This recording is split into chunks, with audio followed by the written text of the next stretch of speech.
Ya, Assalamualaikum warahmatullahi wabarakatuh. Ketemu lagi dengan Ibu. Pada pertemuan kali ini kita membahas tentang dampak psikologis pasca bencana.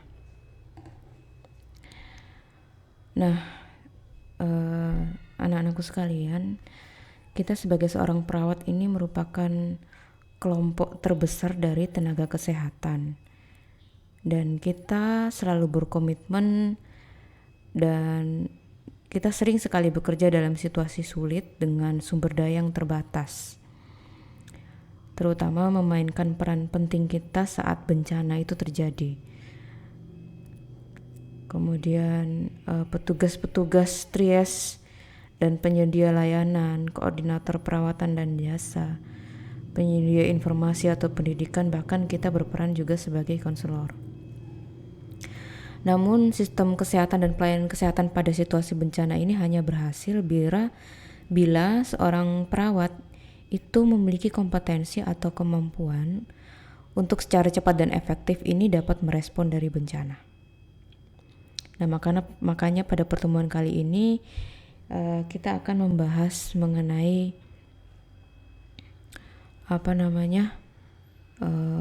dampak psikologis dari pasca bencana dan bagaimana penanganannya. Kita sering mendengar dari televisi atau radio atau berita yang lain dari media massa mengenai bencana yang sering terjadi di wilayah Indonesia atau bahkan di luar negeri. Berita tentang bencana ini selalu terkait dengan musibah atau hal yang pasti menyedihkan. Nah, sekarang mari kita coba untuk memahami pengertian dari bencana. Sementara pengertian dari bencana ini ada dari Federasi Internasional Palang Merah dan Bulan Sabit Merah ya dalam WHO atau disebut dengan ICN. Jadi bencana ini adalah suatu peristiwa yang terjadi secara tiba-tiba, serius mengganggu fungsi dari komunitas atau masyarakat dan menyebabkan manusia, materi, dan kerugian ekonomi atau lingkungan yang melebihi kemampuan masyarakat untuk mengatasinya dengan menggunakan sumber dayanya sendiri. Meskipun seringkali bencana ini disebabkan karena faktor alam, tapi bencana ini bisa juga berasal dari manusia. Jadi ada juga definisi menurut Undang-Undang Republik Indonesia nomor 24 tahun 2007. Jadi UUD RI nomor 24 tahun 2007, nanti coba kalian cari di Google ya, di googling. Ini menjelaskan tentang penanggulangan bencana yang mengatakan bahwa bencana ini adalah peristiwa atau rangkaian peristiwa yang mengancam dan mengganggu kehidupan dan penghidupan masyarakat yang disebabkan baik oleh faktor alam ataupun non-alam, bahkan faktor manusia, sehingga mengakibatkan timbulnya korban jiwa manusia, kerusakan lingkungan, kerugian harta benda, dan juga dampak psikologis. Jadi intinya dapat disimpulkan bahwa bencana ini adalah keadaan yang tiba-tiba mengancam kehidupan masyarakat karena faktor alam dan atau faktor non-alam. Bisa juga karena faktor manusia yang tadi mengakibatkan korban jiwa, kerusakan lingkungan, dan juga kemampuan masyarakatnya. Nah, macam-macam bencana itu kalau di Undang-Undang nomor 24 itu ada 3 ya, yaitu bencana alam, bencana non-alam, dan bencana sosial. Kalau bencana alam ini bencana yang diakibatkan oleh peristiwa atau serangkaian peristiwa yang disebabkan oleh alam, antara lain berupa gempa bumi, tsunami, gunung meletus, banjir, kekeringan, angin topan, dan tanah longsor. Kemudian kalau bencana non-alam ini diakibatkan oleh peristiwa atau rangkaian peristiwa non-alam, antara lain berupa gagal teknologi, gagal modernisasi, epidemi, wabah penyakit ya seperti sekarang ya. COVID ini merupakan kategori dari bencana non-alam. Dan bencana non-alam ini termasuk terorisme di bidang biologi atau biokimia ya, atau seperti senjata biologis. Kemudian ada tumpahan bahan kimia, radiasi nuklir, kebakaran, ledakan, kecelakaan transportasi, konflik yang bersenjata, perang, tindakan perang ya, dan lain sebagainya. Kemudian kalau bencana sosial, ini bencana karena peristiwa atau rangkaian peristiwa yang diakibatkan oleh manusia yang meliputi konflik sosial antar kelompok atau antar komunitas. Misalnya konflik sosial antar suku, antar agama ya, seperti di Poso dan lain sebagainya. Nah, sebenarnya ada beberapa penanganan bencana yang bukan hanya dimulai setelah terjadi bencana, tetapi penanganan itu bisa dilakukan sebelum bencana atau pra bencana. Berupa apa? Kegiatan pencegahan, kemudian mitigasi. Mitigasi itu artinya pengurangan dampak ya, dan kesiapsiagaan. Dan ketiga hal ini merupakan hal yang sangat penting untuk mengurangi dampak bencana. Saat terjadinya bencana, itu pasti akan diaktifkan tanggap darurat, dan setelah terjadi bencana atau pasca bencana pasti akan dilakukan tindakan rehabilitasi dan rekonstruksi. Nah, apa sih dampak bencana bagi kesehatan? Jadi banyak sekali dampak ya, terutama untuk korban massal. Ini pasti ada luka ya, kecacatan, bahkan juga kematian. Kemudian untuk sosialnya pasti ada pengungsian. Nah, kalau orang sudah banyak yang mengungsi, pasti muncul masalah baru. Baik itu banyak yang sakit, banyak yang bahkan sampai meninggal ya. Banyak yang kurang gizi, kemudian sanitasinya juga buruk, lingkungannya buruk. Dan pelayanan kesehatan juga saat itu juga lumpuh seketika. Kemudian kalau bencana ini juga bisa menyebabkan rusaknya sarana dan prasarana kesehatan. Jadi gedung rumah sakit, puskesmas itu rusak. Kemudian alat kesehatan, transportasi, alat komunikasi semua juga rusak bahkan hilang. Stok obat-obatan juga pasti ikut rusak dan lain sebagainya. Ya, jadi itu di atas adalah gambaran bagaimana bencana itu bisa terjadi dan apa dampaknya. Nah, kali ini kita akan membahas apa dampak bagi psikologis. Nah, untuk membantu orang yang selamat dari bencana tadi, kita harus menyadari bahwa kebanyakan reaksi stres terhadap bencana itu adalah normal. Reaksi stres yang ringan sampai sedang dalam situasi darurat dan fase awal dari bencana itu prevalensinya tinggi karena orang-orang yang selamat, baik itu keluarga, komunitas maupun anggota penyelamat, itu betul-betul memahami bahaya yang dahsyat yang berhubungan dengan peristiwa bencana. Jadi ada beberapa studi kasus itu dikumpulkan oleh beberapa tenaga kesehatan, terutama dokter psikiatri ya dalam hal ini, yang telah sering bergulat dengan berbagai banyak kegiatan bencana. Mereka melaporkan bahwa adanya reaksi biopsikososial setelah bencana yang terjadi pada individu dan juga komunitas itu berbentuk pola yang dapat diramalkan secara relatif antara 18 sampai 36 bulan sejak terjadinya bencana. Dalam keadaan biasa, reaksi stres pada bencana ini dapat dikatakan atau diklasifikasikan ke dalam 4 dimensi, yaitu dimensi mental atau perasaan, kemudian dimensi fisik, dimensi pemikiran dan perilaku. Nah, slide berikutnya ini akan menjelaskan masing-masing dimensi tersebut dan reaksi-reaksi dari korban bencana. Reaksi stres pada bencana ini kita bisa melihatnya dari aspek emosionalnya, yaitu meliputi lumpuhnya mental, kemudian pasiennya mengalami gangguan tidur, pasti nggak bisa tidur ya, karena biasanya kalau mereka berada di dalam camp pengungsian itu kan sangat crowded ya, artinya banyak sekali orang yang tidur di situ tapi dengan kondisi yang tidak layak. Ya pasti mereka mengalami yang namanya gangguan tidur. Bisa juga karena mereka masih terngiang-ngiang atau masih trauma dengan keadaan dalam bencana ya, seperti rumahnya tiba-tiba rubuh atau kebanjiran atau bahkan anggota keluarganya mungkin sampai saat itu belum ditemukan. Kemudian mereka akan ingat kembali rasa ketakutan, fear tadi. Jadi panik yang pada saat terjadi bencana itu masih berada di dalam pikiran mereka. Kemudian mereka takut merasa sendiri. Pasti ya, kita ketika mengalami hal seperti itu ya, pasti kita akan takut untuk sendiri karena kita tidak tahu apa yang harus kita lakukan. Jadi kita saat itu pasti membutuhkan bantuan orang lain. Kemudian pasti ada perasaan merasa asing, gelisah, depresi, marah, bahkan ada rasa berdosa karena mungkin bencana ini diakibatkan oleh ulah dari tangan manusia sendiri.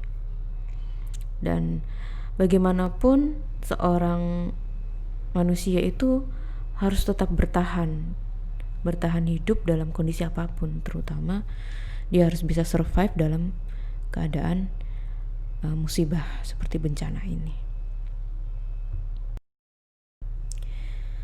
Reaksi stres fisik pada bencana ini dapat ditunjukkan pada beberapa keluhan ya, mulai dari sakit kepala ya, kemudian tungkai, kaki, tangan semuanya lemas karena shock ya mungkin ya. Kemudian ada rasa lelah, tenggorokannya serak, nyeri otot, bahkan sampai nyeri dada, kemudian mual, diare, kurang nafsu makan, adanya gangguan pernafasan, menggigil ya, kepala terasa panas, kedinginan, gemetar, pusing serasa berputar-putar, ada kesemutan, alergi, influenza dan lain sebagainya. Jadi ini adalah kondisi dari stres fisik. Jadi karena tadi ada faktor psikologisnya mengalami gangguan, maka fisiknya juga akan mengalami gangguan akibat dari stres yang dialaminya. Dan ini menunjukkan berbagai macam reaksi dari stres fisik. Dari gejala-gejala yang tadi sudah disebutkan, berarti dapat kita pahami bahwa reaksi-reaksi tersebut ini dapat menyebar ke seluruh tubuh. Artinya kalau kita mengalami stres, ya pasti akan berpengaruh terhadap kondisi fisik kita.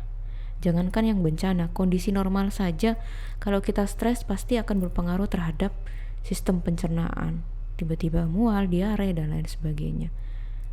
Yaitu adalah hal yang normal karena tubuh kita ini beradaptasi dengan kondisi di sekitarnya.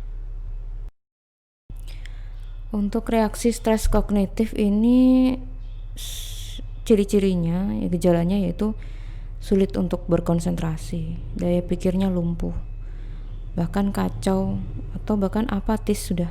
Artinya kalau anak-anak dari korban bencana ini, kalau kita ajak berbicara itu mereka sering apatis karena pikirannya sedang kacau, sedang tidak pada saat itu. Jadi mereka memikirkan trauma yang sudah mereka alami.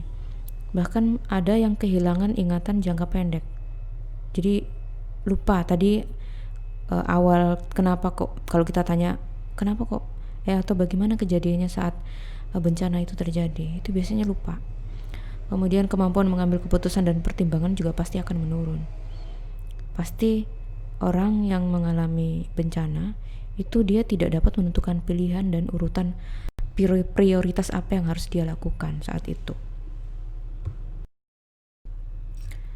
Nah, untuk reaksi stres perilaku pada bencana ini seperti kemarahan meledak. Jadi mudah sekali marah. Dan marahnya kadang berlebihan ya. Tingkah laku yang berlebihan atau kekerasan, menarik diri dari pergaulan sosial, sering menyendiri. Kemudian akhirnya jatuhnya ke sering minum alkohol ya, merokok. Kemudian kembali lagi perilakunya seperti anak kecil ya. Gampang untuk terpancing emosinya, jadi mudah berkelahi, kemudian bermasalah dengan anggota keluarga bahkan, dan dia terisolasi dari masyarakat atau komunitas. Bahkan ada yang sampai parah itu dia mengalami bulimia dan juga anoreksia. Jadi ada yang makan banyak sekali dan ada yang sama sekali tidak mau makan. Dan ini menunjukkan berbagai macam reaksi dari stres perilaku. Begitu banyaknya reaksi stres pada bencana, maka kita sebagai perawat ini harus dapat membantu mengatasi korban bencana.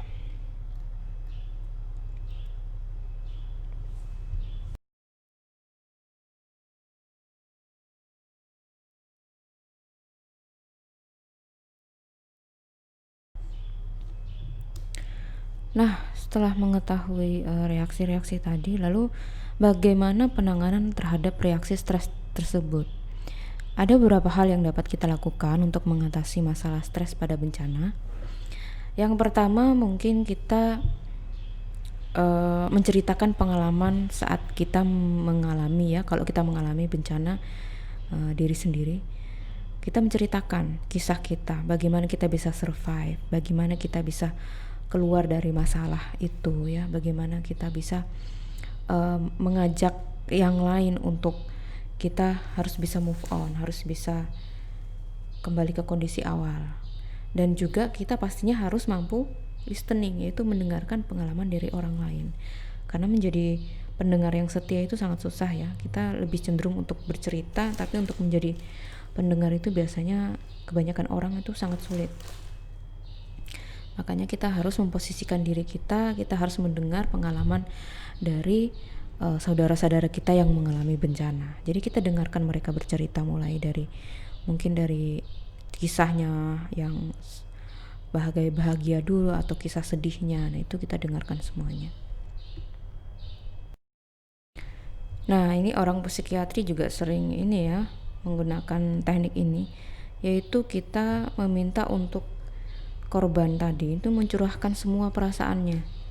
Jadi jangan sampai ada yang disimpan, ada yang dipendam. Ceritakan semua perasaannya, rasa sedihnya, rasa kecewa, ya, kecewa maksudnya kenapa ini harus dialami oleh dirinya, semuanya itu dikeluarkan, diceritakan, ya, seperti menceritakan pengalaman dan lain sebagainya. Ini perasaannya juga dicurahkan. Karena kalau dipendam itu pasti efeknya akan buruk terhadap fisik, kondisi fisiknya akan semakin parah. Jadi kalau bisa kita harus menggali perasaannya dari korban-korban tersebut. Nah, penanganan selanjutnya kita bisa meminta korban, ya, kita ajak mereka untuk rileks sementara, seperti distraksi, ya, semacam distraksi untuk atau manajemen stres. Kalau kalian pernah belajar tentang manajemen stres, nah itu kita harus benar-benar rileks, benar-benar mengosongkan pikiran sesaat, ya. Meskipun itu sangat sulit, tapi itu kita coba untuk ajarkan pada korban itu supaya lebih rileks, bernafas yang tenang. Seperti yoga dan lain sebagainya itu bisa kita lakukan. Kemudian juga adanya kontak fisik. Jadi kita bercerita, kita kontak fisik, mungkin butuh pelukan kalau itu anak kecil, ya. Dia butuh kita ajak bermain dan lain sebagainya. Nah, relawan biasanya sering melakukan ini, ya, kegiatan olahraga rutin setiap pagi. Jadi mereka mengajak seluruh, biasanya anak-anak ini, ya, yang membutuhkan stretching, penyegaran gerakan supaya mereka tidak terlalu banyak memikirkan sesuatu yang sudah terjadi. Nah, ini kita bisa ajak untuk lakukan olahraga setiap hari, mungkin setiap pagi rutin, untuk mengendorkan ketegangan supaya badan itu tidak terasa sakit, ya. Karena kalau kita stres itu pasti kan rasanya capek, ya, gampang capek, gampang marah dan lain sebagainya. Tapi kalau dengan olahraga itu kita lebih rileks, kita lebih ada aura positifnya, ya. Dan yang pasti menyehatkan untuk tubuh. Nah, kemudian yang bisa kita lakukan selanjutnya adalah kita mencari kesenangan atau hobi. Jadi bisa kita buat suatu kelompok terapi bermain, ya. Atau misalnya terutama pada anak-anak kecil ini paling efektif sekali dilakukan. Kita ajak mereka bermain. Permainannya macam-macam, ya. Tergantung dari inovasi kita seperti apa. Jadi mainannya, ya, banyak sekali mainan yang game-game yang bisa kita lakukan seperti ice breaking dan lain sebagainya. Nah, ini kita bisa ajak untuk mencari kesenangan dan hobinya mereka apa dalam bentuk permainannya. Ini disesuaikan dengan tingkat usia dari korban bencana. Kemudian kita juga memberikan pesan kepada korban bencana itu supaya tidak mengalihkan situasi dalam kondisi yang negatif atau dalam perilaku yang negatif seperti minum minuman keras ya, merokok yang tidak henti-henti ya.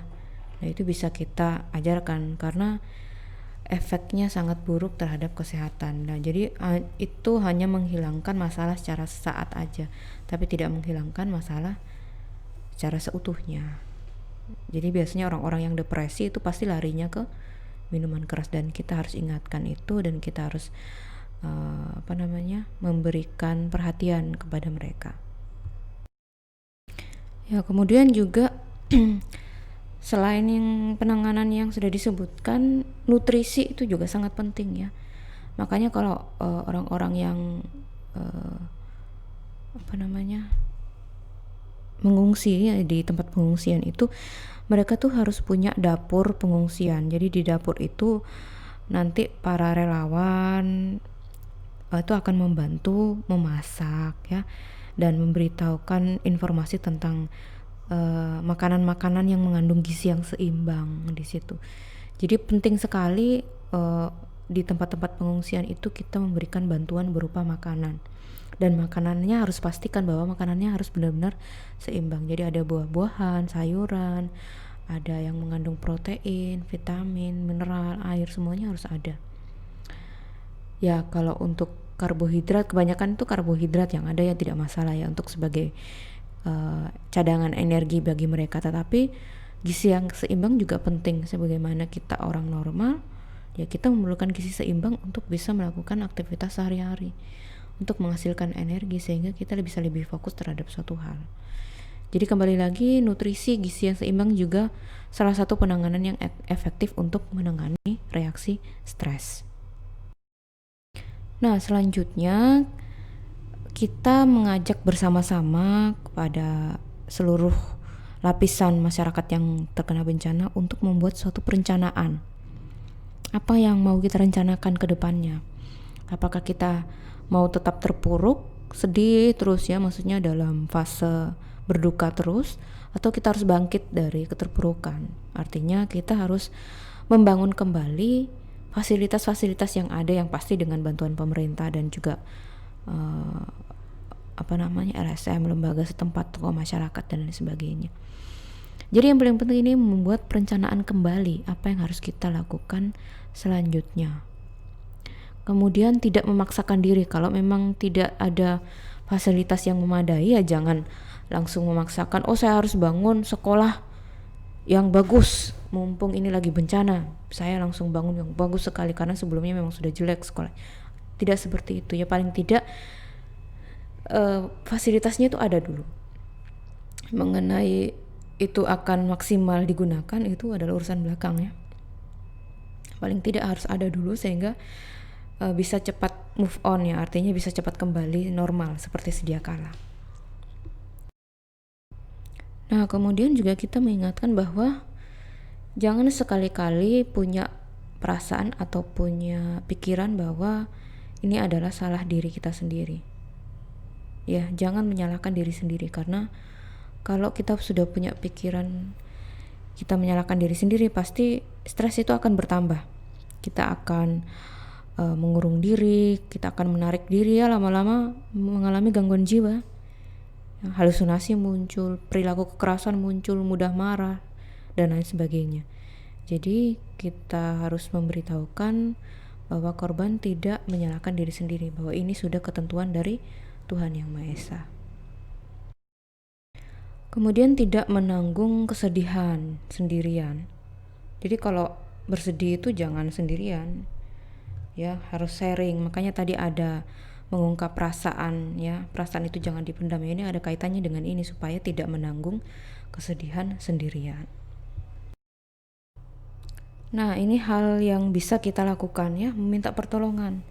Jadi kepada siapapun, kepada kerabat atau teman atau orang-orang yang tidak kita kenal, bahkan kita harus bisa meminta pertolongan, karena kita kodrat manusia itu adalah saling tolong menolong ya, saling berhubungan satu dengan yang lainnya. Kalau kita tidak bergantung satu dengan yang lainnya, ya tidak mungkin ya manusia itu hidup sendiri di dunia ini.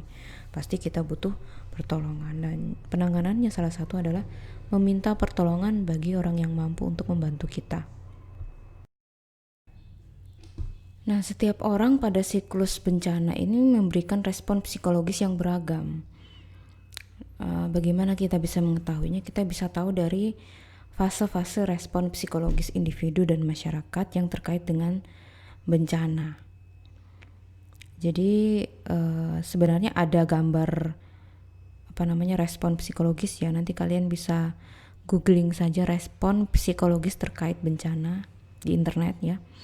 Dan di gambar tersebut itu memperlihatkan berbagai respon psikologis yang terkait dengan bencana, dari fase sebelum bencana sampai fase setelah bencana.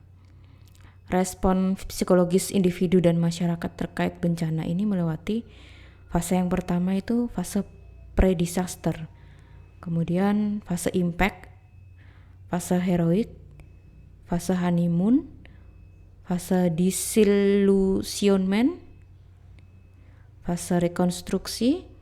Ya, fase rekonstruksi itu yang paling terakhir ya. Nanti akan dijelaskan di slide berikutnya. Nah, fase pre-disaster. Jadi fase ini merupakan fase awal dan saat ini belum terjadi bencana ya, masih situasi yang normal. Dan biasanya ada peringatan atau tanpa peringatan dini. Jadi orang-orang ini saat ini sudah bisa melakukan persiapan menghadapi bencana yang terjadi. Contohnya di Jepang itu mereka sudah punya alat untuk mendeteksi terjadinya tsunami, tapi ya yang namanya bencana alam, alat buatan manusia itu tetap kadang tidak berfungsi ya. Jadi kekuatan Tuhan itu maha besar. Kita tidak bisa memprediksi kapan bencana itu datang dan kapan bencana itu bisa kita cegah. Mungkin kalau bencana yang kecil masih bisa kita cegah, tapi dengan catatan hanya beberapa, mungkin hanya sebagian kecil yang bisa kita cegah, tapi sebagian besar itu bencana tidak bisa kita cegah. Kemudian yang kedua adalah impact atau inventory. Jadi saat ini dimulai ketika bencana sudah terjadi, impact ya. Impact itu langsung dialami. Ada bantuan dari orang lain untuk menolong dirinya sehingga individu ini merasa diperhatikan dan ada semangat untuk menata kembali kehidupannya. Sementara itu di sisi lain mereka juga merasa tertekan atau bingung atas kejadian bencana ini. Tapi kemudian dengan cepat akan pulih dan berfokus pada perlindungan untuk dirinya dan orang-orang terdekatnya. Emosi yang muncul ini berupa ketakutan, tidak berdaya, kehilangan, dislokasi, dan kemudian mereka merasa bertanggung jawab untuk melakukan sesuatu yang lebih. Ya, ini disebut dengan fase inventory. Kemudian setelah bencana terjadi muncul gambaran awal kondisi individu dan masyarakat. Heroik. Nah, pada fase heroik, pada fase pertama dan berikutnya ini orang akan merasa terpanggil untuk melakukan aksi heroik, seperti menyelamatkan nyawa dan harta dari orang lain. Jadi ada istilah altruism. Altruismnya menonjol. Apa itu altruism? Yaitu perhatian terhadap kesejahteraan orang lain tanpa memperhatikan diri sendiri. Jadi dia ada peduli yang amat tinggi. Dia bersedia membantu orang lain untuk bertahan dan pulih kembali seperti sedia kala. Kemudian honeymoon. Honeymoon ini orang bilang kalau honeymoon bukan pada pasangan yang baru menikah ya. Ini honeymoon setelah bencana. Nah, biasanya terjadi 1 minggu sampai 6 bulan setelah bencana.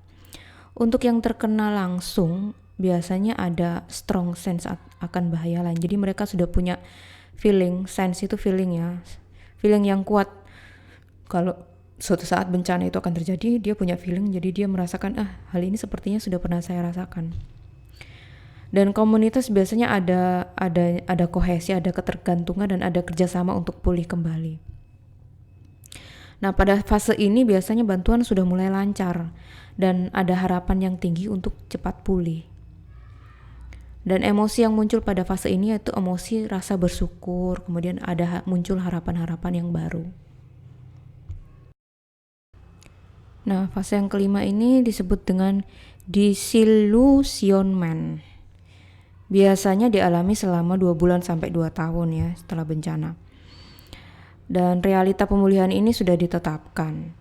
Orang-orang akan merasa kecewa, frustasi, marah, benci, kesal jika terjadi kemunduran dan janji bantuan yang tidak terpenuhi. Ini biasanya orang-orang gampang sekali terprovokasi ya pada fase ini, karena mereka gampang marah, gampang frustasi. Kalau bantuan terlambat sedikit langsung marah-marah, kesal ya. Lembaga bantuan relawan ini mulai sedikit demi sedikit mulai menghilang atau mulai kembali ke kehidupan mereka masing-masing. Kelompok masyarakat lokal mulai melemah. Dan mereka yang paling terkena dampaknya akan sadar bahwa banyak hal yang harus dilakukan sendiri. Dan kehidupan mereka tidak selalu sama seperti sebelumnya. Perasaan kebersamaan akan mulai hilang. Jadi kebersamaan itu akan mulai hilang. Mulai mencari selamatnya sendiri-sendiri ini. Karena mereka mulai fokus pada membangun kembali kehidupannya sendiri dan mengatasi masalah individunya sendiri. Emosi yang muncul pada saat ini yaitu berupa keraguan, merasa kehilangan, kesedihan, dan isolasi. Fase berikutnya ada reconstruction. Nah, reconstruction ini atau fase ini biasanya berlangsung selama bertahun-tahun setelah terjadi bencana.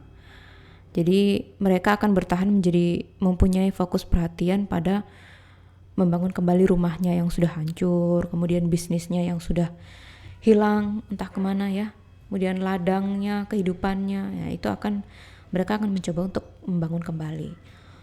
Nah, pada saat ini mulai muncul bangunan-bangunan baru, juga muncul program-program baru, kemudian mereka akan punya rencana-rencana baru untuk meningkatkan kepercayaan dan kebanggaan masyarakat dan kemampuan individu untuk membangun kembali. Namun proses ini ada pasang surutnya.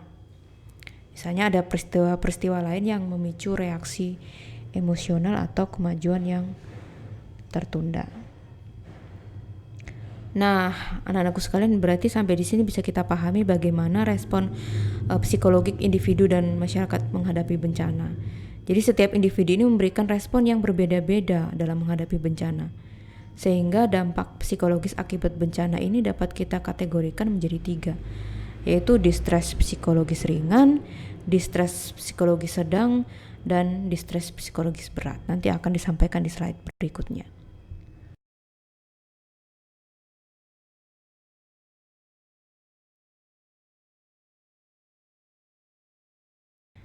Distres psikologis ringan.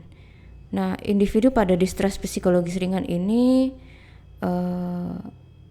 bila mereka setelah bencana itu masih merasa cemas, panik, dan pasti selalu waspada atau terlalu waspada. Pada situasi ini terjadi natural recovery, ada pemulihan alami dalam hitungan hari bahkan sampai mingguan. Orang-orang dengan kondisi stres psikologis ringan ini tidak butuh intervensi spesifik. Jadi saya ulangi, orang dengan kondisi stres psikologis ringan itu tidak butuh intervensi spesifik. Hal ini akan tampak pada sebagian besar masyarakat yang sudah survive atau korban yang selamat. Kemudian distres psikologis sedang. Bila individu merasa cemas menyeluruh, menarik diri, dan mengalami gangguan emosi, maka kita kategorikan menjadi distres psikologis sedang. Pada kondisi ini, natural recovery-nya ini membutuhkan waktu yang relatif lebih lama, bahkan dapat berkembang menjadi gangguan mental dan tingkah laku yang berat. Orang dengan kondisi distres psikologis sedang ini membutuhkan dukungan psikososial untuk recovery-nya. Nah, berikutnya dampak psikologis lainnya adalah gangguan tingkah laku dan mental yang berat. Ini sudah dalam kondisi berat ya. Situasi ini terjadi bila individu ini sudah mengalami gangguan mental karena trauma atau karena stres terhadap kondisi bencana tadi, atau kita sebut dengan PTSD ya, Post Traumatic Syndrome Disorder. Pasien juga biasanya mengalami depresi, cemas menyeluruh, kemudian ada juga yang sampai fobia fobia gelap, fobia ketinggian ya. Dan juga ada gangguan disosiasi. Gangguan tingkah laku dan mental yang berat ini jika tidak dilakukan intervensi sistemik akan mudah sekali menyebar. Dan keadaan ini ya, kondisi mental yang berat ini membutuhkan dukungan mental dan penanganan oleh mental health profesional. Jadi setelah uraian di atas saya jelaskan tadi, ini sudah bisa memberikan gambaran pada kita ya bahwa respon psikologis pasca bencana itu bisa terjadi pada siapa saja, mulai dari intensitas ringan sampai intensitas berat. Makanya kita sebagai perawat ini merupakan kelompok yang terbesar dari tenaga kesehatan itu harus berkomitmen, harus sering bekerja dalam situasi yang sulit dan dengan sumber daya yang terbatas.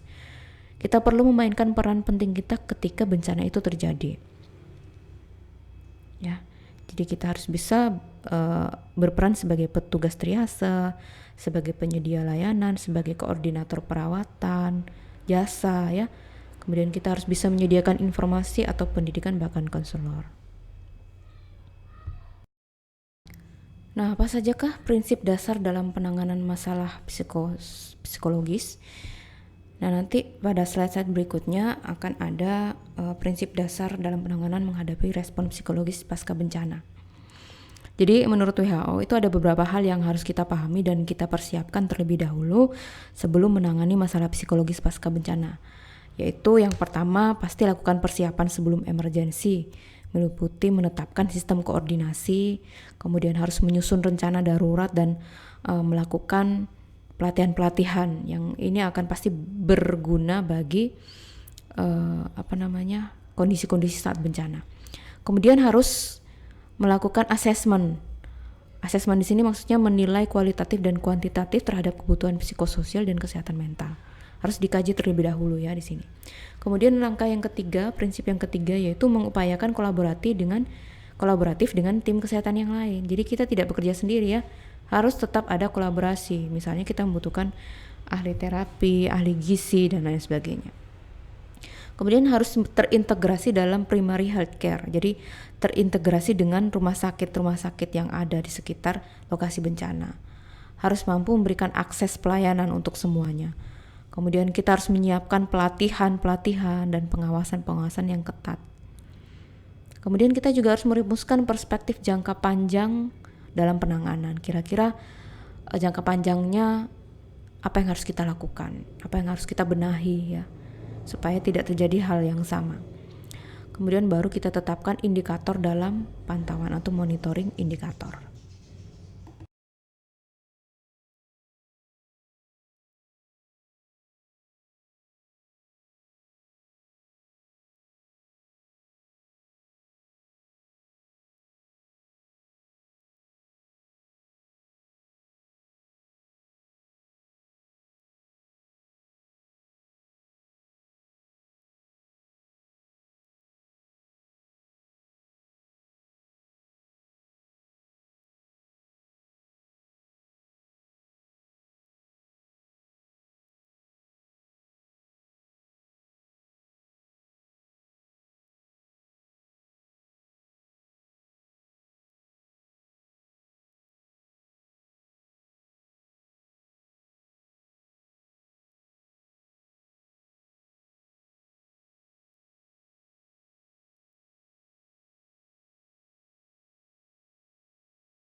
Nah, setelah kita pahami dan kita melakukan prinsip-prinsip penanganannya tadi, sekarang kita harus menyiapkan bagaimana upaya penanganannya terhadap kesehatan mental.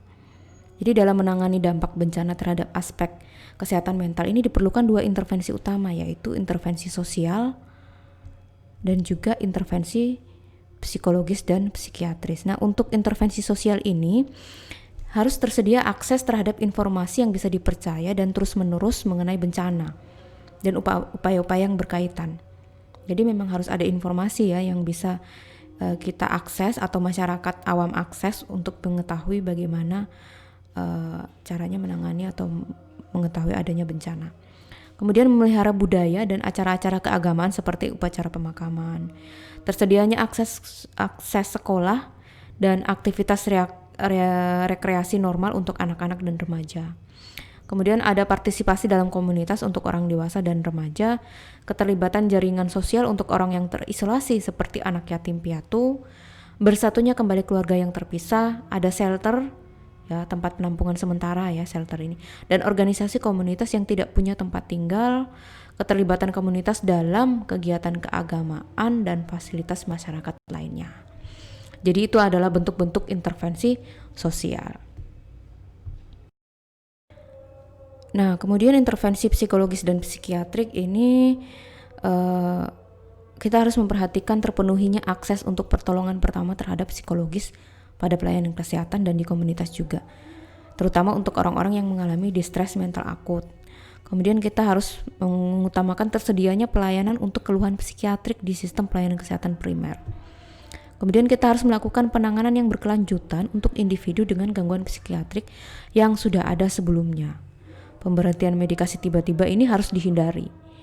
Dan kita juga perlu membuat perencanaan untuk intervensi psikologis yang berbasis komunitas pasca bencana. Nah, baik itu semua adalah tentang dampak psikologis pasca bencana. Jadi dapat saya simpulkan bahwa materi dari dampak psikologis pasca bencana ini adalah yang pertama respon terhadap bencana. Itu tadi ada respon emosi dan kognitif, ada respon fisiologis, respon tingkah laku. Kemudian respon psikologis individu dan masyarakat terkait bencana melewati fase apa tadi? Fase pre-disaster, impact, heroic, honeymoon, dan seterusnya. Dampak psikologis bencana itu mulai dari dampak psikologis ringan, sedang, dan berat. Kemudian prinsip penanganan masalah psikologis pasca bencana itu mulai dari melakukan persiapan, melakukan asesmen kolaboratif, integrasi, bahkan sampai mengadakan fasilitas pelatihan dan pengawasan serta indikator pemantauan.